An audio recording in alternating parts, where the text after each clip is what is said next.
Look at this headline. Indonesia passes law punishing sex outside of marriage with jail for citizens and tourists. Who are they targeting? Who are they targeting? Indonesia has passed a controversial law punishing sex outside marriage with up to a year in jail for citizens and tourists alike. The amended criminal code includes several revised articles that make sex outside marriage punishable by a year in jail and cohabitation by 6 months. But adultery charges must be based on police reports lodged by their spouse, parents, or children. Also, according to the new code, the promotion of contraception and religious blasphemy are illegal. Additionally, in the code, abortion is a crime, but it adds exceptions for women who have life-threatening conditions and for rape. These laws didn't just come out of space. Passport bros out here messing it up for other countries. All right, so this is a story about the reaction to Indonesia recently passing a law against premarital sex. Now, before I even get started with this, one thing I just want to say very quickly is one thing you have to understand about Indonesia. Most of us understand little about Indonesia because we're Americans and we live very, very far away. Most Americans don't really know much about the Philippines or Indonesia or any of those Southeast Asian countries beyond what we've seen on television or beyond what we've heard, war stories, Vietnam, Cambodia, Laos. Most of us really don't know anything about those places. But the important thing to understand about Indonesia first and foremost, is that Indonesia is an Islamic country. Now, the average American, and my friends and I, we went towards, we've gone to Southeast Asia a number of times. We went to Bali, and that's what most Americans think about Indonesia. We don't pay attention to the other parts of Indonesia like Jakarta. We pay attention to the places that are tourist destinations, like there's Bali, for example. Like, for example, most people don't know much about the Maldives. And okay, so I figured I'd throw up a news story in reaction to the recent law that is being passed in Indonesia regarding premarital sex. And before I even get into that, let me just say this. A lot of Americans, we don't understand much about Southeast Asia unless we've actually been there or lived there. Most Americans, we just think of these places as tourist destinations, and we don't really know much about these places. We don't do the research. We only know what we hear from anecdotal evidence and what we see on television for the most part. Indonesia, first and foremost, one thing you have to understand is it's an Islamic country. Now, Americans think of Indonesia and we just think of Bali, and everybody wants to go to Bali. It's just like when you think of Thailand, everybody wants to go to Bangkok. Most Americans, they want to go to Maldives, a country I just went to.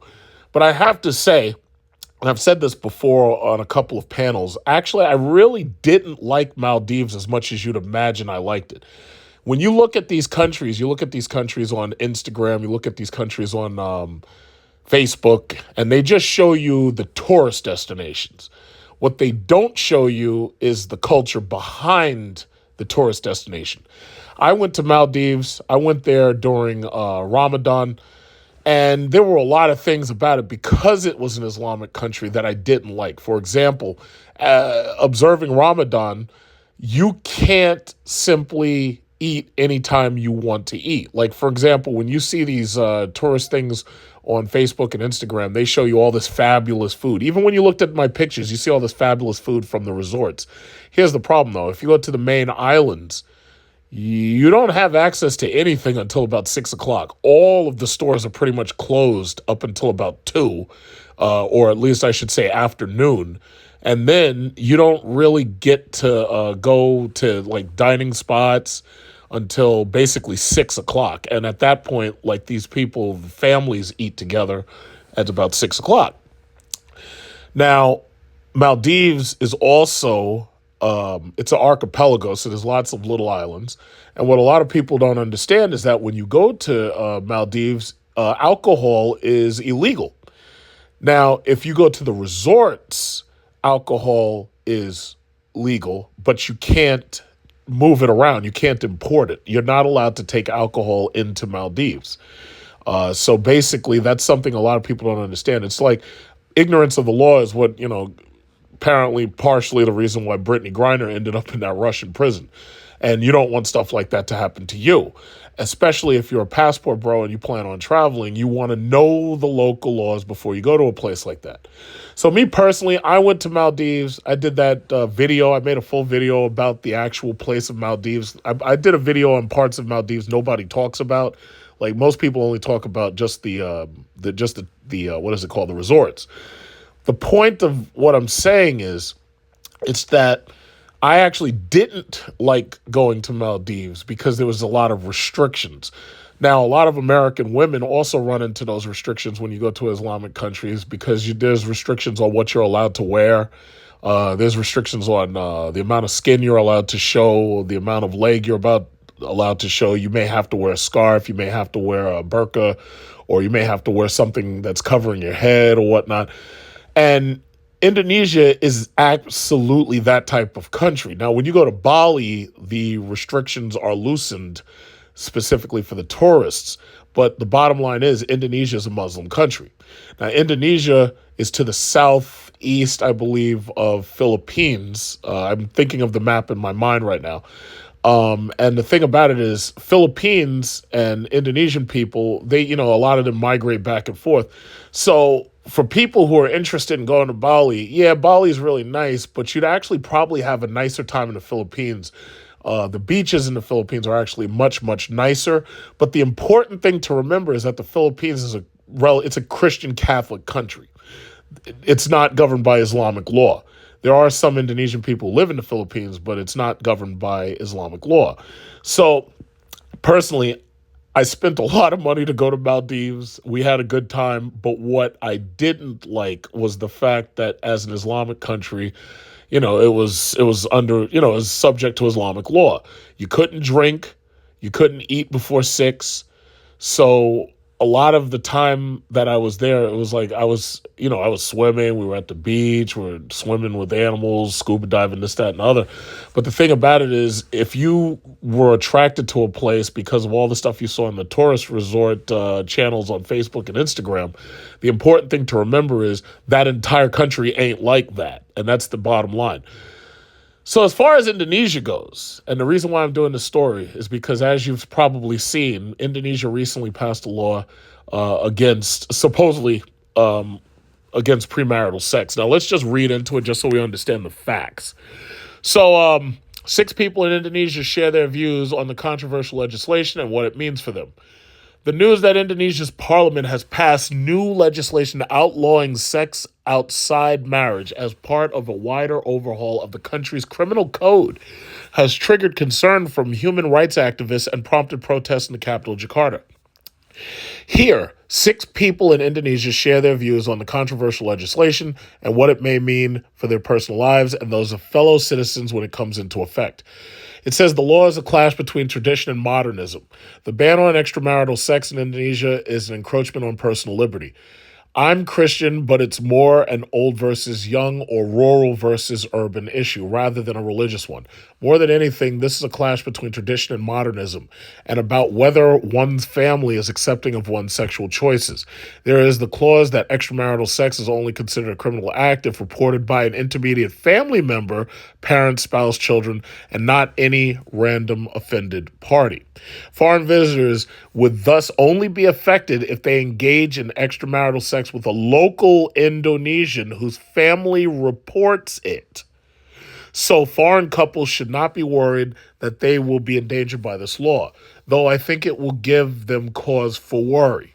What's concerning is if certain parties take matters into their own hands without understanding that only family members have the right to be aggrieved, and not hotel owners, staff, or religious fundamentalists. I think reports by such people could happen in more close-knit traditional communities, but could also happen in Jakarta. Now, me personally, if I ever went to Indonesia, I'm not going to Jakarta. The average American who's going to Indonesia is not going to Jakarta. They're going to Bali, and that's about it. So if I were going to Indonesia right now, I would not be going to the capital city. But anyway, the government is taking a conservative turn. I lead a very liberal lifestyle, but I'm not that worried about this legislation affecting me personally, as your parents or your partner's parents need to file a complaint against you for you to get arrested. And I live far away from my parents, and in Bali, it's more laid back there. But I am worried for my friends. It's absurd that this new law gives more power to controlling and abusive parents to make their adult child and their partner's life a living hell. What we need is criminal justice reform. Instead, we get more stupid laws criminalizing harmless behaviors like two adults having consensual sex just because it goes against someone's religion.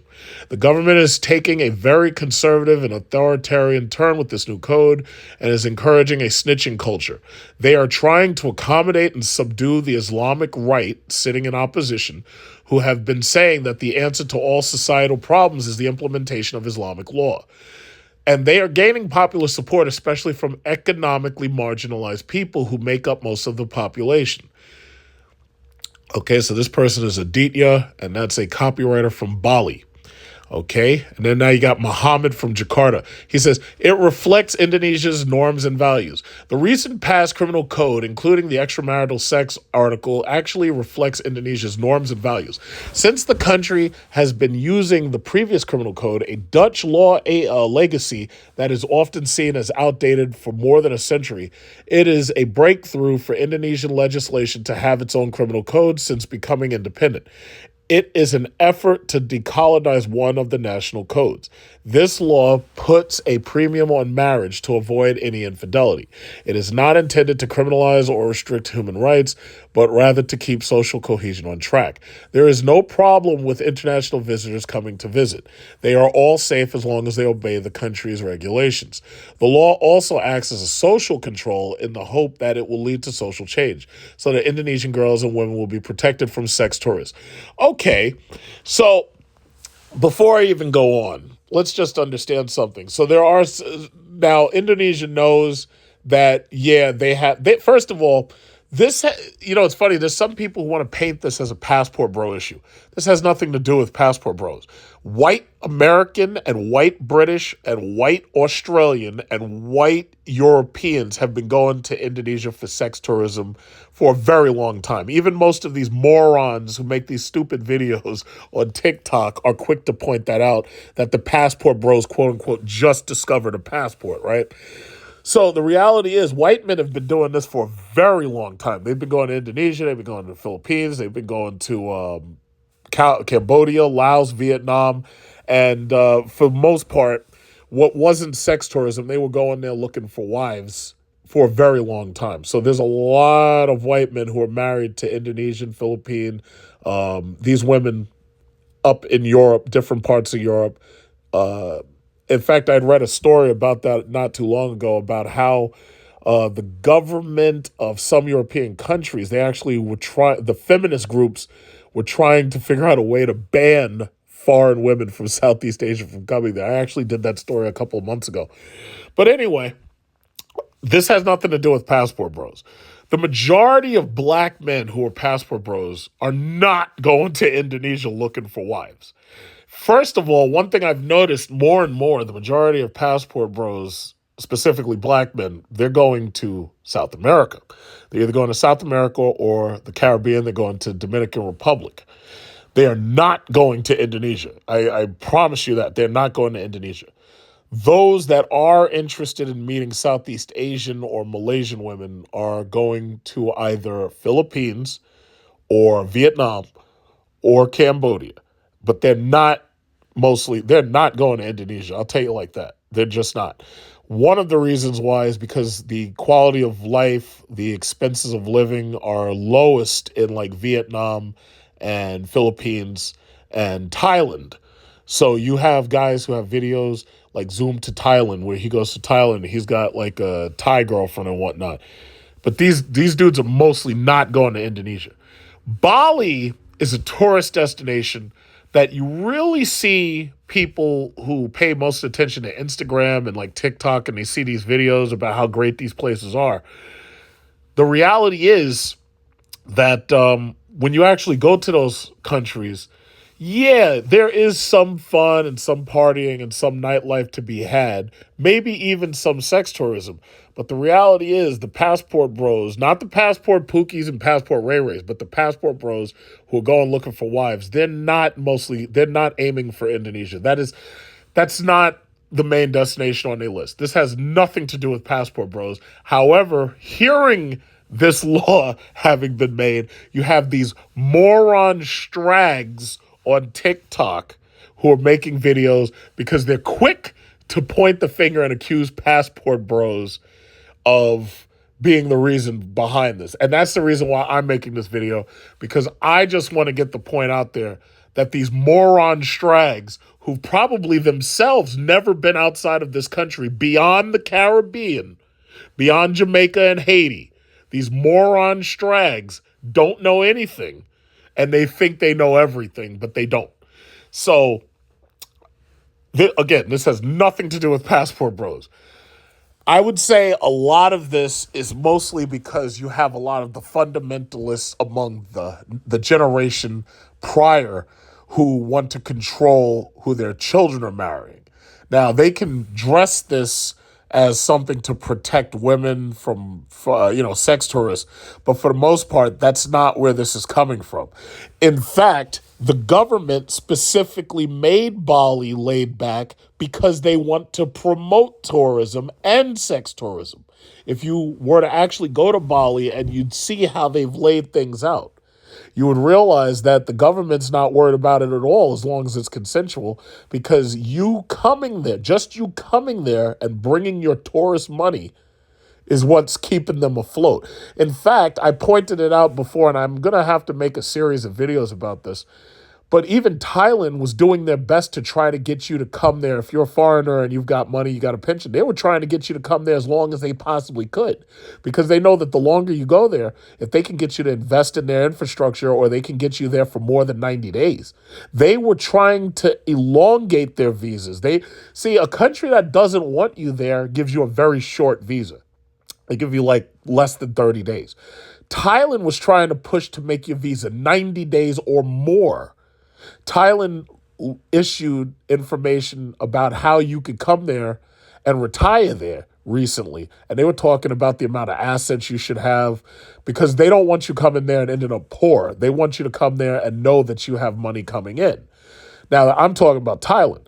Now, Indonesia, for Bali, for the most part, they want you to come there. They absolutely want you to come there. And don't think for even 1 second that the Indonesian government thinks that, like, American or Eastern European or European tourists are going to come there and not have any sex at all. What are you kidding? Of course that's not true. So what this really comes down to is somebody has to report it. See, if the government really wanted to crack down, what they do is they'd say, yeah, you're not allowed to share a hotel room with somebody who's not your wife. And then that would make it so you can't bring anybody back to your hotel room or back to your campus or wherever you're staying. That's not what they did. This is really being put in place by parents who want to control who their kids are, marrying and intermarrying and having relations with. That's what this is really coming down from. But again, the moron strags want to say that it's all the passport bros' fault. Something the passport bros knew nothing about this. But anyway, let me keep going. It says the government needs to think about climate change and jobs. First of all, climate change is bullshit, okay? Let me just tell you like this. First of all, I have a master's degree in fucking geophysics. I have a master's degree in it.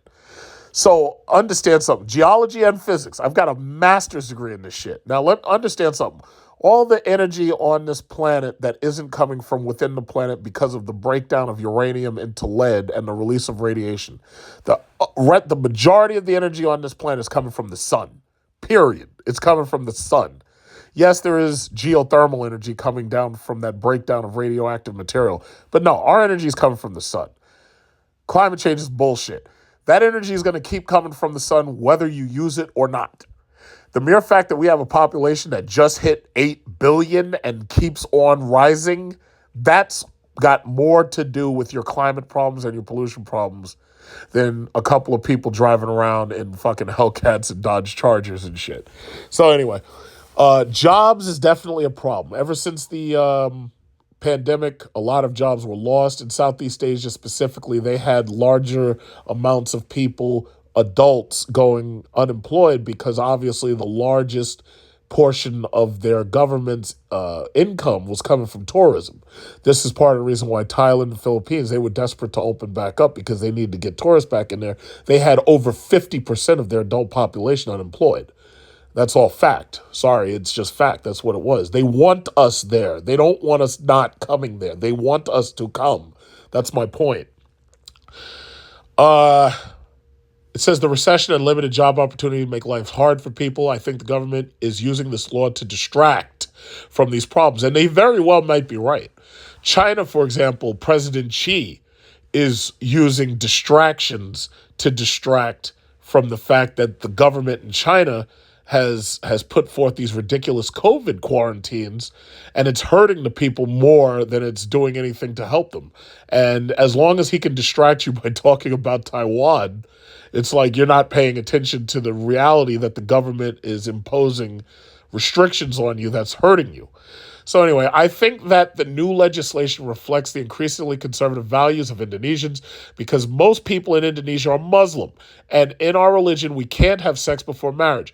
But we can't make all people agree with that and adhere to that. I do not think that most Muslims are in favor of this law because it is vague, confusing, and not objective and could be misused. I'm Muslim too. In my opinion, premarital sex can be wrong if done irresponsibly, without a condom, and not wanting to be responsible if a pregnancy occurs and deciding to have an abortion. I am worried that my family might use this to decide which partner I choose. Dimas, a factory worker from Bekasi, West Java. That's another part of Indonesia. I would say most passport bros aren't going to Java or Jakarta. I would say most passport bros are probably aiming for Bali. This is a win for those who consider themselves religious. It's totally unacceptable. The government won't need a moral police or Sharia law like in Iran or Malaysia if the state can simply encourage the public to snitch on people. I grew up in a Muslim household, though. I'm not religious at all. I'm a transgender man. Okay, I think I'm going to stop reading that part right there. All right. I'm not worried about the impact of the law on myself, since our family members, such as parents or children, can prosecute. It's more of family control mechanism, which I fear will ultimately be used to control women. I'm unmarried, but in a long-term relationship with another expat.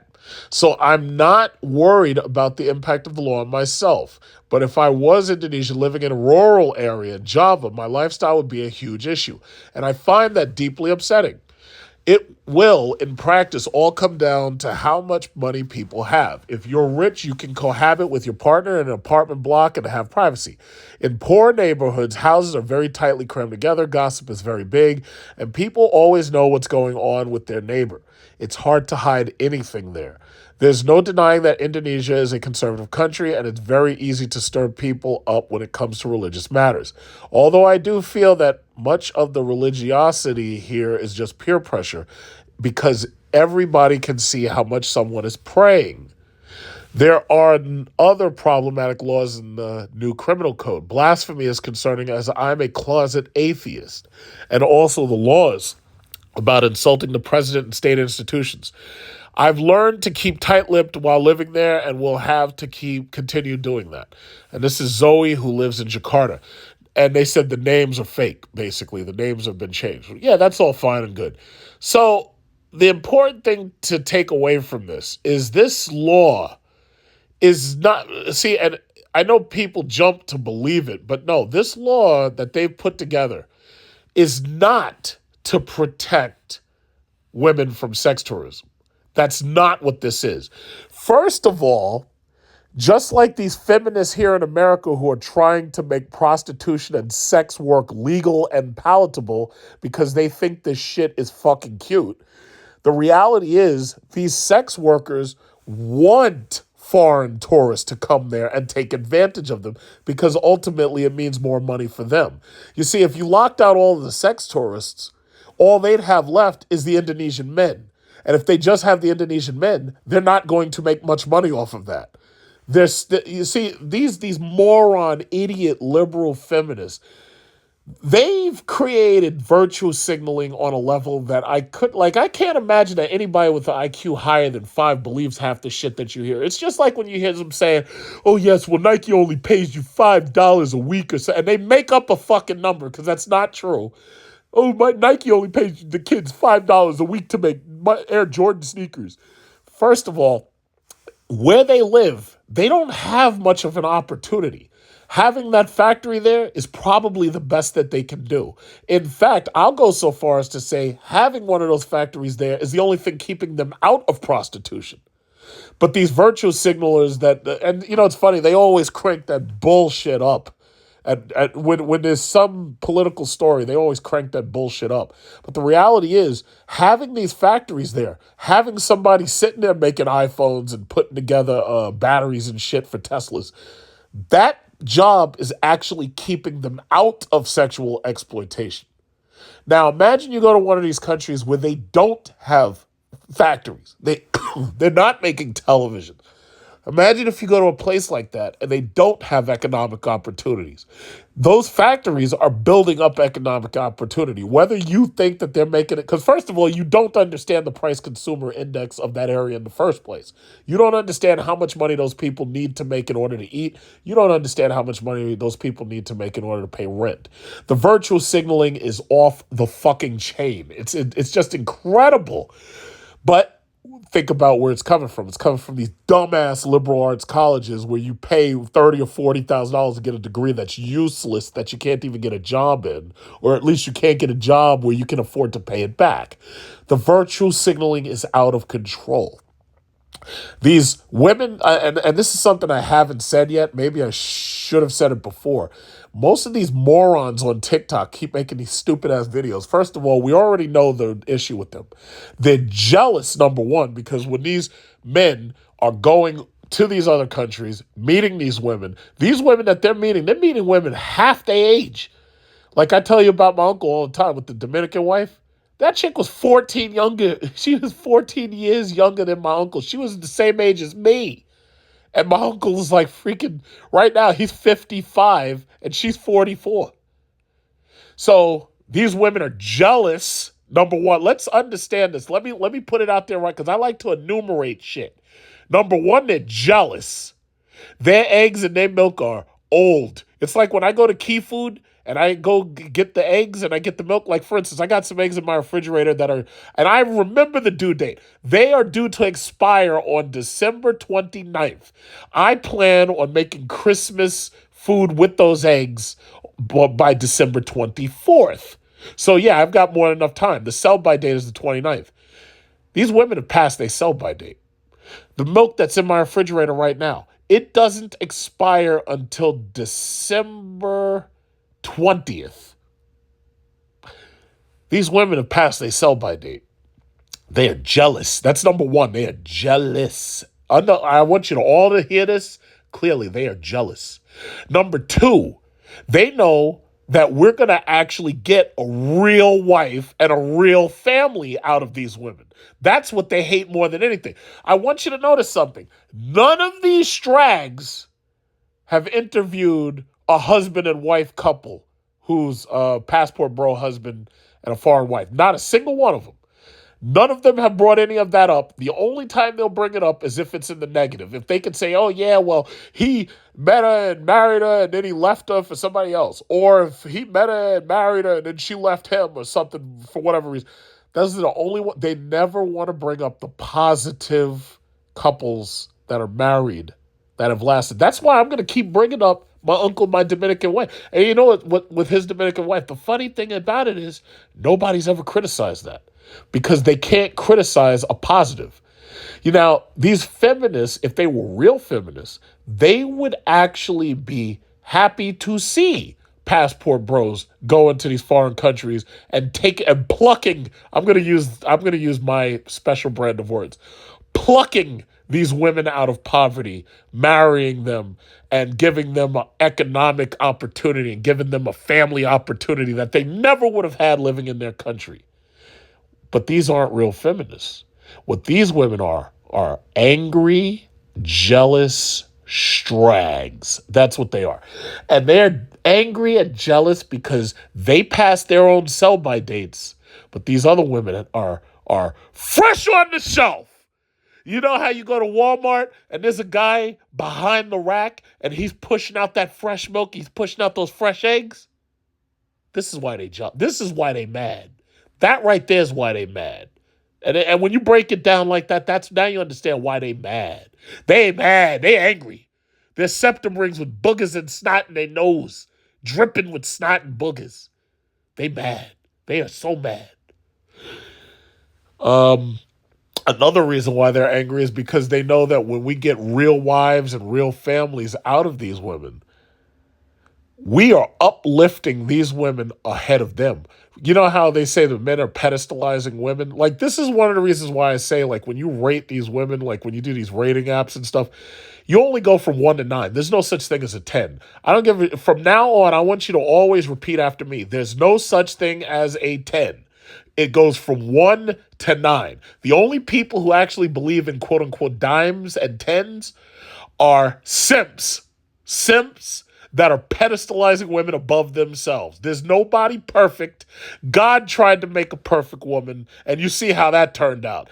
The bitch waited until God had his back turned, Adam had his back turned, cheated by going over there to the snake. Snake said, yeah, bitch, come over here. I got these apples for you.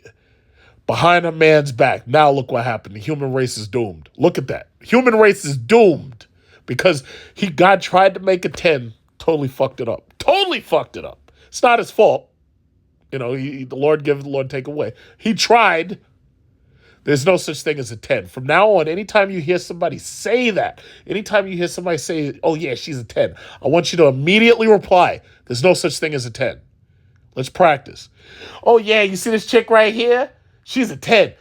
There's no such thing as a 10. There are no dimes. Anybody who tries that shit on the internet, if they say there's a 10, I want you to say, show me a 10. And as soon as they show you a 10, you're immediately going to find exactly what's wrong, and you're going to reply back, this is what's wrong with her. She's not a 10, she's a 9. At best. There's no 10s. There are no 10s. Okay, so where was I? Yeah, that was basically it. That's basically it. See, when I rant, I can't script this shit.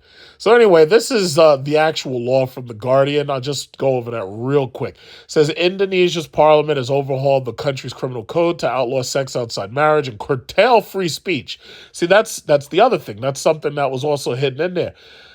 When I was in Thailand, they warn you, do not talk about politics and do not insult the royal family. Now, I knew nothing about the royal family when I was in Bangkok. I knew nothing about them. I saw the pictures of the king or whatever he is. And then I think later I think that guy was like a cross-dresser or some shit. Because I saw pictures of him and he had like women's clothes on. He had like a bra on or something. I don't know enough about him or the situation to criticize it. So I just kept my mouth shut. When you go to China, they say do not criticize the PRC government and do not practice Falun Gong / Falun Gotha. Falun Dafa and Falun Gong is like some exercises, some shit by Dr. Li Hongji. They said do not do that. It's just like when you go to Russia. You go to Russia, they say do not bring fucking drugs into Russia. Brittany Griner didn't listen, and he ended up in prison. So what I'm saying is you got to know these laws. If you're a passport bro and you're doing it right, you got to know these laws. So it says, in a dramatic setback to freedoms in the world's third largest democracy, passed with support from all political parties, the draconian legislation has shocked not only rights activists, but also the country's booming tourism sector, which relies on a stream of visitors to its tropical islands, specifically Bali. Newspapers in Australia have labeled the legislation the BALI BONK BAN, as the law will apply to Indonesians and visiting foreigners. More than 1 million Australians visit Indonesia each year, with many heading to Bali for its yoga retreats, surfing, and all-night beach parties. Maulana Yusram, the deputy chief of Indonesia's Tourism Industry Board said the code was totally counterproductive and introduced just as the country was trying to recover from the pandemic. We deeply regret the government have closed their eyes, he said. The U.S. ambassador to Indonesia, Sung Kim, warned the law could dampen international business interests. Criminalizing the personal decisions of individuals would loom large within the decision matrix of many companies determining whether to invest in Indonesia, he said. Rights groups have long protested against the code, which also outlaws unsanctioned public demonstrations and religious blasphemy. What we're witnessing is a significant blow to Indonesia's hard-won progress in protecting human rights and fundamental freedoms over more than 2 decades, said Usman Hamid, Amnesty International's Indonesia executive director, who described the criminal code as appalling. Outlawing sex outside marriage is a violation to the right to privacy protected under international law, Hamid said. Consensual sexual relationships should not be treated as a criminal offense or a violation of morality. Rights groups say the move underscores a growing shift towards fundamentalism in a majority Muslim country long hailed for its religious tolerance, which secularism enshrined in its constitution. However, legislators hailed the vote as a decades-long effort to replace Dutch colonial laws that remained a deep part of the country's judicial system. Yasoni Loyoli, the Minister of Law and Human Rights, told Parliament, "We have tried our best to accommodate the important issues and different opinions which were debated. However, it is time for us to make a historical decision on the Penal Code Amendment and to leave the colonial criminal code we inherited behind."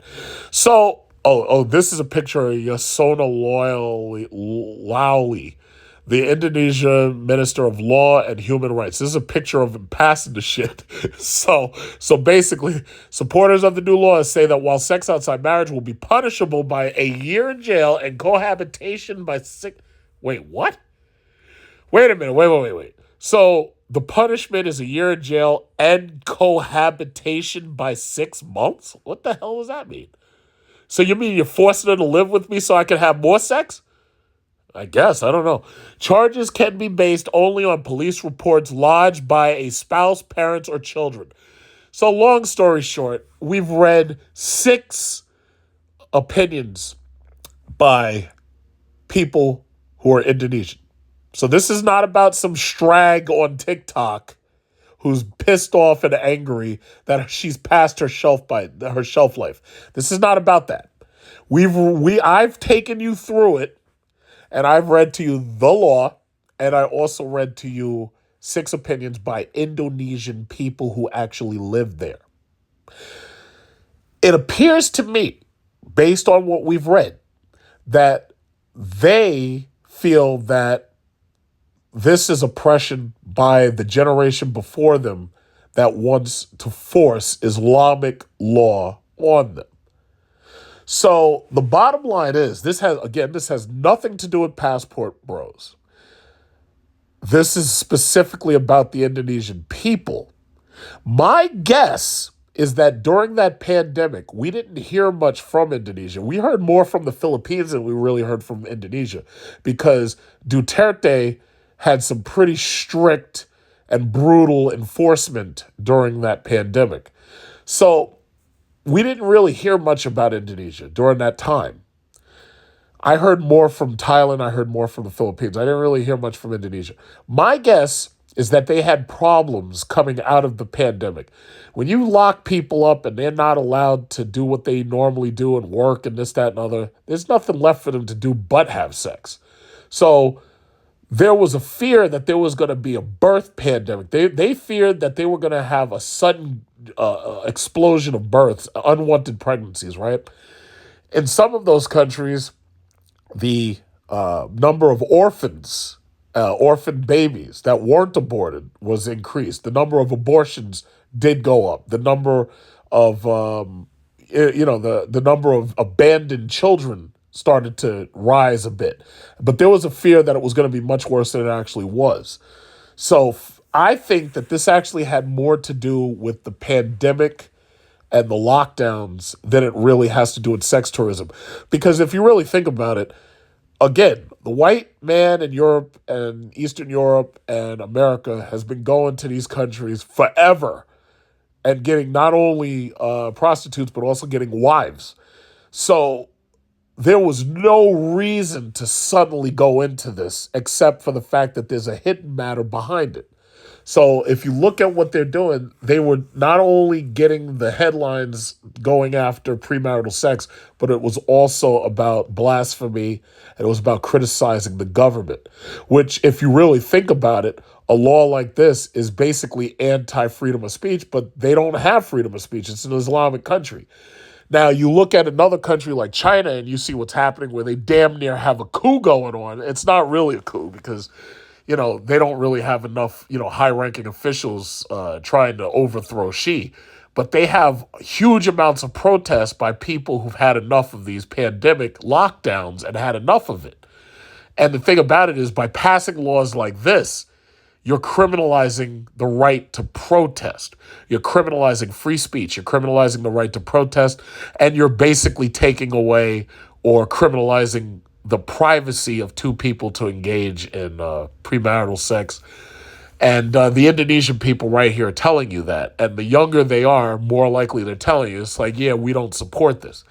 Now, here's my thoughts. I don't think this is going to last very long. I think it might be a year, it might be 2 years. I think they're going to strike this down within a year or 2 years.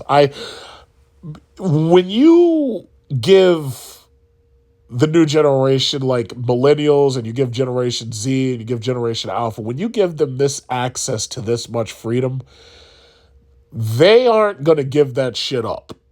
Now, in America, we had January 6th, and we had people who felt that the government had fucked them over, so they said, yeah, we're going to go in here, we're going to fuck this place up. You saw that they even had a January 6th in Sri Lanka, and that January 6th, these people occupied the parliament and the president's house or whatever, not the parliament, but the government leadership's house. They occupied the government leadership building. Now you're seeing protests in China. You're seeing protests that have gotten violent in many cases, this, that, and other. You're probably seeing little video clips and whatnot. So the reality is, when you've given this new generation smartphones and laptops and access to all this shit, TikTok and freaking YouTube and everything, they ain't giving that up. They're not giving that up. They will rebel. I've said this a million times. These kids will pick your fucking bones. They will rebel against you. They will destroy you. They will put you into an early grave. I said it before. I was talking about American parents not being able to deal with their kids. It's bigger than that. You've got an entire generation that is looking at you like you're nothing more than a walking lottery ticket. They will put you in the ground if you stand in their way. They will. They will do it. Every single country coming out of this pandemic, they're dealing with the backlash of the younger generations who are saying, nah, fuck all this COVID shit. It doesn't even affect me. It's like 1%. It's less than 1%. It doesn't even affect me. I don't care. That's what you're really up against. Now, the last thing I will say is Indonesia, as a Muslim country, as an Islamic country, majority Muslim, just like what I witnessed over there in Maldives, just like what I witnessed in Dubai. And Dubai was very, very laid back. But Dubai has its limits. Dubai does not tolerate LGBT anything. And they damn sure don't tolerate it out in the open. Islam, I believe, is going to be the last bastion of conservatism. Christian conservatism is already collapsed. Already collapsed. Catholicism, their form of conservatism, that's already collapsed. Because I remember there was a time you couldn't get divorced and you couldn't have abortions. The Philippines is an example of that. You can't get divorced as easily at all, or, it's not easy. And on top of that, abortion's illegal. But Catholicism across the world is nowhere near what it used to be. It's nowhere, because it used to be very, very strict. Nah, they're done. They're done. The women are getting divorces left and right, and abortions are happening. It's just happening. The nuclear family ain't what it used to be, especially in the face of American liberal feminism. It's just not what it used to be. But one thing I can say is Islam, they're not going down. They will keep doing exactly what they're doing. Like you saw the protests with these women with the hijabs from Iran. And Iran, you know what? Iran and Qatar, I believe it was. What they did was they said, you know what? We're gonna replace everybody in the audience with cheering members who are paid to cheer. And they were like, yeah, we're not doing any of this protest shit at all. All them women who said, I'm not wearing my hijab. I'm a woman. I'm an independent woman. I can do what I want. When they went back to Iran because their passports said, yeah, it's time to go back, and that visa ended, they're probably getting their asses canned right now. Because if you notice, you haven't heard much about it lately. You haven't heard much about it if you really listen. They probably getting their asses whipped right now. Iran was like, don't you ever do that, whap! Don't you ever do that again, whap! They probably got switches and not, like, I don't know what they use over there. They probably got whips and paddles or whatever it is. Islam ain't going down. One thing I learned from those Chronicles of Riddick movies, Islam's going to be around a long time because they do not compromise at all. We're still at war with them. We at war since, 2003? They don't compromise. So one thing I can place my faith on in the future, liberal feminism will never take root in Islam. Ever. They will not allow it. Heads will roll. There'll be people hanging off of all types of stuff. Heads will roll. They will not allow it. LGBT community, yes. In America, yes, everything's beautiful. You got your rainbow flags. The guys are walking hand in hand. You got Brittany Griner back.